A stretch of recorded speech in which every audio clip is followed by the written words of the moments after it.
Welcome back, everybody out there in internet land, to Different Strings, a guitar podcast, or as we like to call it, a guitar adjacent podcast. Indeed, we do. Certainly, this this issue of Music That Matters is very guitar adjacent because we're going to talk about an album that Andrew picked that has very little guitar on it. How dare you? There's all sorts of guitar on this album hidden behind the drums and keyboards.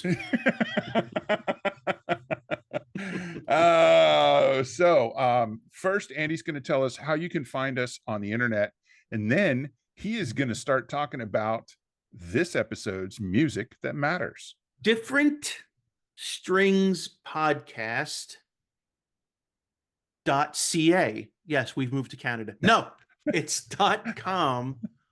We are still in the United States of America. While they'll have us. While it's still here, before it goes away. Yes, we're still here. Okay, so it was my turn to pick the album, and I went back to my roots. I went Prague for this one.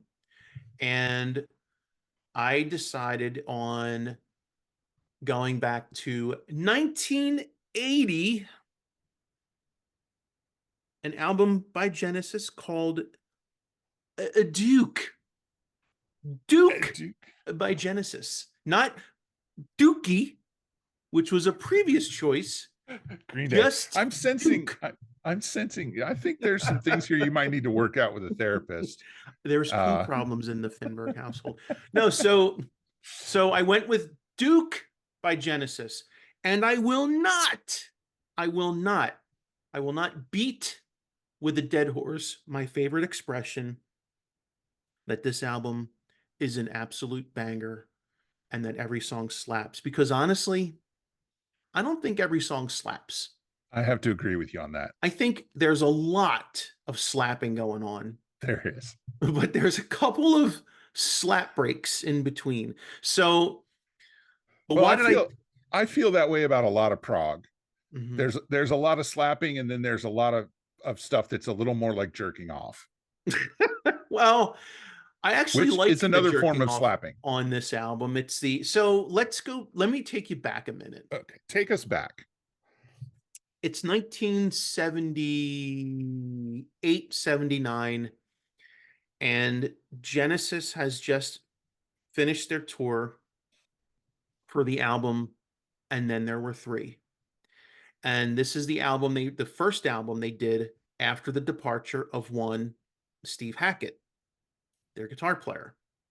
Didn't they lose somebody else important before that? Yeah, Peter Gabriel. So yeah, some no name. The singer. Yeah, Yeah, so actually when they lost Peter, Peter Gabriel was for you internet kids who may not know this, Peter Gabriel was the original singer for Genesis. When he left, they recorded one of their best albums, Trick of the Tail. It was decided after trying to find a singer that they would bring Phil Collins to the front. Now, up until this point, Phil had only done backups, but here he comes now. And played drums. Yes, of course. His primary role was drummer. Yeah. But he sang backup, and then all of a sudden now Phil is doing double duty. There's duty again. Doing double duty on drums and lead vocals. And actually, Phil Collins did pretty bang up job on lead vocals for Genesis, if I do say so myself. But yeah, I gotta imagine they were all just a little surprised he was such a good singer. Yeah, probably. It's like, wow, none Phil, more surprised than Phil himself, quite honestly. So, but after Trick of the Tail, and they started, I believe Steve Hackett left because he didn't like the direction the band was heading. Yeah, which was plus he's just Steve Hackett. Yeah, he's a little bit of a douche nozzle, but so Hackett leaves and they record, and then there were three, which had amazing. It was a great album. Had Follow You, Follow Me on it, which was huge for them. Yeah. And really featured one of the most iconic guitar riffs in Genesis history, played by Mike Rutherford, who was no slouch either. Now, he was no Steve Hackett, but He You was know, also no Lil Wayne. no Lil Wayne. Okay, so they finished that tour. Phil Collins' marriage is crumbling. His wife is like, I'm taking the kids and I'm moving to Vancouver. I'm leaving Surrey. I'm out. Yeah. Um, and Phil's She like, she she ultimatumed him, yeah. and she's I believe I read this today. If you go on that tour, I'm leaving you. Mhm. And he went on the tour, and she left him. That's right. So she did, and then he moved to Vancouver to try to save his marriage, having told the band, I need a couple months off. Yeah. Okay. So they take a couple months off, and the band actually agrees, why don't we take a little sabbatical? Tony and Mike go to do some solo records. Phil, after a few months in Vancouver, realizes his marriage is in fact over, Right. moves back to the UK, and with his free time, because while Tony and Mike are doing solo projects, Phil comes up with the material for what would later become Face Value, one of the greatest solo records on the face of the earth. But So you digress. I digress. I Okay. think you do need to say what the big single from Face Value was, though, so people can put it into context. Um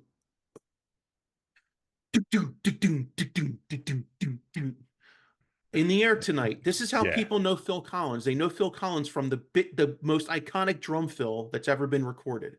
Yeah. Okay, Which so is funny because the vast majority of that song is a drum machine, a loop on a drum machine that he put on a drum machine because that's what he wanted to hear. And he said it was too boring for a human to play. yeah, he bought a Roland CR78 and was experimenting. So Phil, while he had all this downtime, bought synthesizers, he had a piano, he had a drum machine, and literally wrote Face Value at home alone. Phil Collins was a monster. I'm Yeah. just sorry. Okay, but again, I digress. I digress. So those two jabronis finished their solo records.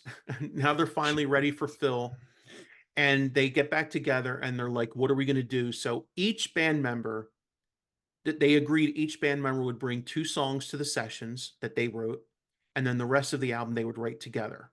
Okay. That seems fair. Right. So here's what they come up with. Um, Out of the gate, the first song is an instrumental called Behind the Lines. And just all I can say is, okay, I think five of the songs on this record were actually one big song that they eventually broke up into like multiple songs. But if Yeah. you listen to Behind the Lines and then you listen to Duke's End at the end of the album, it's basically like part two of Bookends. Behind the Line. Yeah, Yeah. bookends. Thank you. Okay, so Behind the Lines opens instrumentally. It's huge. Now, when you listen to Behind the Lines, you immediately realize why Phil Collins is known as one of the greatest rock drummers that's ever walked the planet. He is no joke. He's not Yeah. Neil Peart iconic, but Phil Collins is an amazing drummer. Well, I mean, Powerful, rhythmic, aggressive.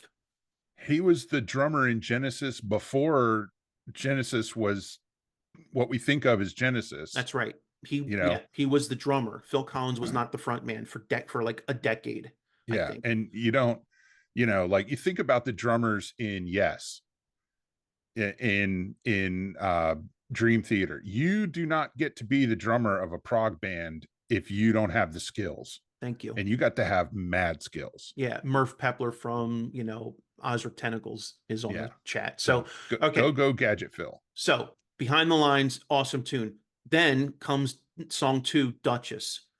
An absolute, okay. If A Star is Born, harkening back to our episode, if A Star is Born is a gut wrenching movie, this is a gut wrenching song. It Gotcha. tells the story of an aspiring soul singer's rise and fall from fame. And Duchess is just it's just amazing. It's just Yeah. amazing. Then there's guide vocal track three, which is really just a segue between two songs. Okay, now With no vocals. there's vocals on it. Yeah, whatever. I was trying to be funny. I know, didn't work. So No. song four, Man of Our Time. Here comes the first Rutherford song of the album, and it is amazing. Yeah, With it's a good song. the powerful drums, great guitar riffs, just it really is one of the most powerful Genesis songs I've ever heard. Followed by the exact opposite, Misunderstanding, a classic R&B pop style tune that Phil brought in. And as Wes pointed out, likely probably the only Genesis song most people know if you're not a super fan. Yeah, it's the only song I knew off of this album. Yeah. And And I didn't know what it was until it started playing. And I'm like, oh yeah, this song, because it's got that really cool riff. yeah, and if you listen to Misunderstanding in the context of when it was made and you think of Face Value, you realize Misunderstanding was meant to be on Face Value Yeah. and it Yeah. just didn't make it. Okay. So here comes song 6. This is Heath Hayes. This is the ballad by Banks. Not terrible. I mean, we're But guitar players, not slapping. not slapping, but it's a great prog tune. Speaking of great tunes, the 7th song, another classic from the Genesis catalog, Turn It On Again, which, by the way, I believe most of the song is in 5/4. Ugh, I So, hate 5/4. it's not like Rush is the only Ugh. band that can put out a song in like multiple weird time signatures and get That's away right. with it. Turn It On Again, I believe, is in 5/4. Okay. Followed by song 8, Alone Tonight, which is Rutherford's second contribution to the album. And I thought you'd love this because it is all 12-string electric, baby. Yeah, it's very cool sounding. Yeah. It's like big and swirly and jangly and Mhm. chimey and all of the things that you want 12 strings to be. Rutherford was known for years as being a Rickenbacker player, and it's all over this song, all over Yeah. it. The next song is Cul-de-sac. That is the second tune by Tony Banks, and it's probably the song on the album that most reminds me of the Peter Gabriel days. Okay. And if you want to know what that sounds like, listen to A Lamb Lies Down on Broadway, or Right. so. It's Banks reminding you why he's Tony Banks. The next tune is called Please Don't Ask. This is Phil Collins' second contribution.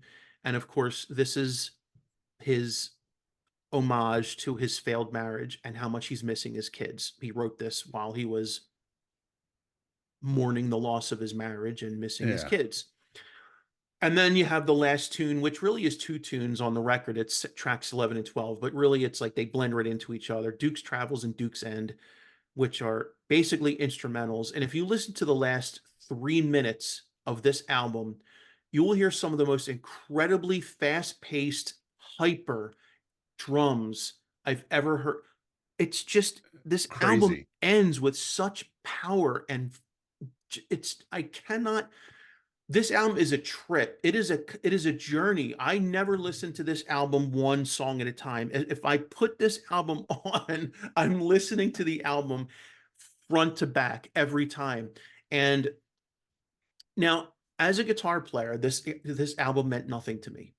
This was not an album that I listened to and adore because of the guitar playing. Is the Yeah. guitar playing good? Yes, but I don't learn songs from this like because I.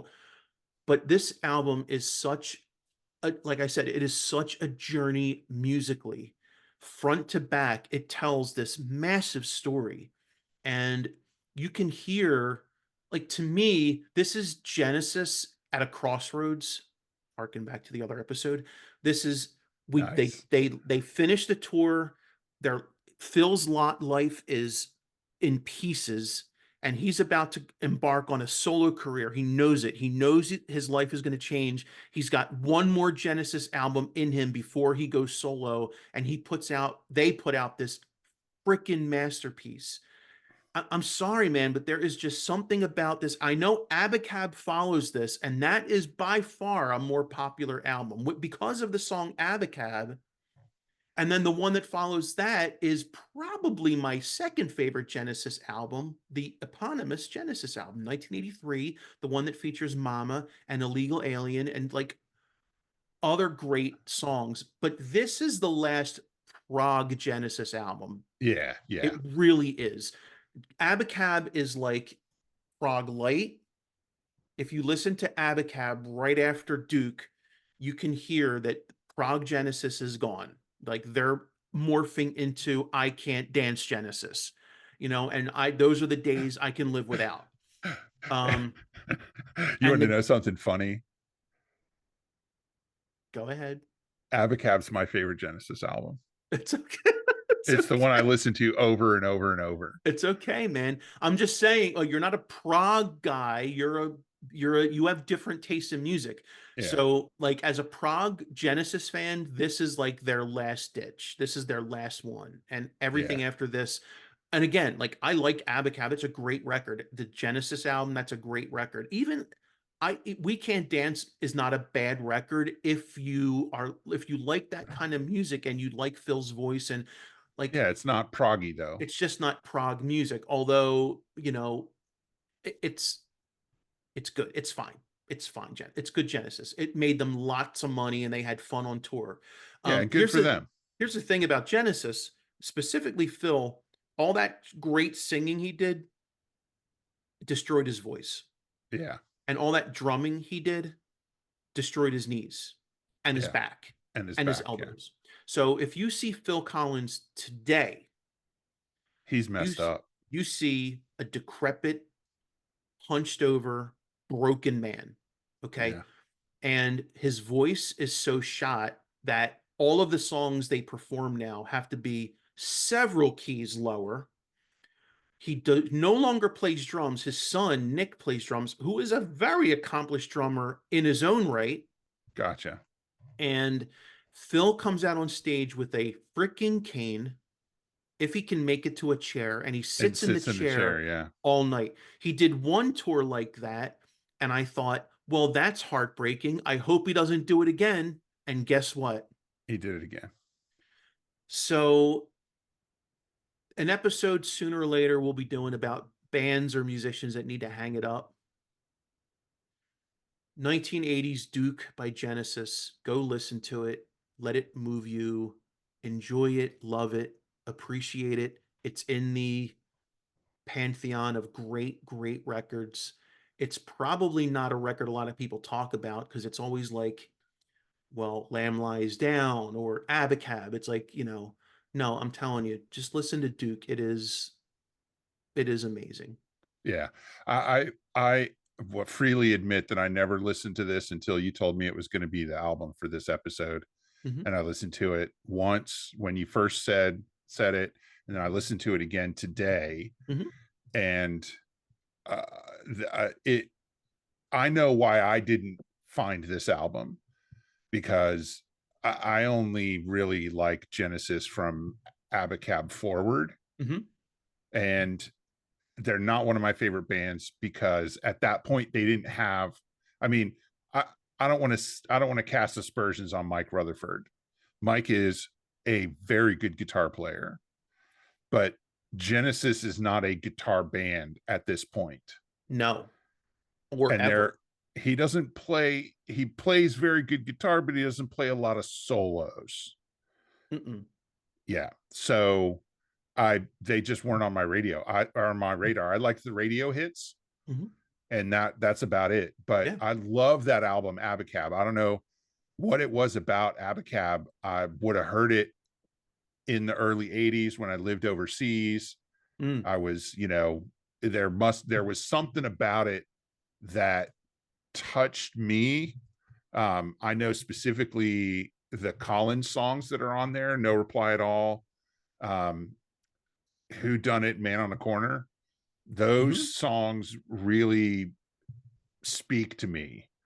Yeah, I was going to say, so given where you lived at the time and what you were listening to, there could have been something in the synths that they were using that talked to you, Yeah. like what's the other band that literally one of the first ones out of the gate that we did.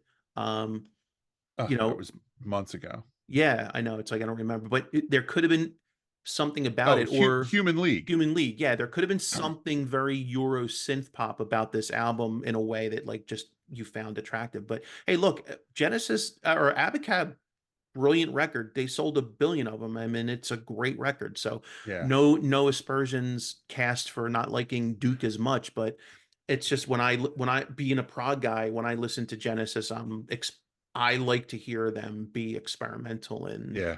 yeah. Well, and I'm looking at the track listings.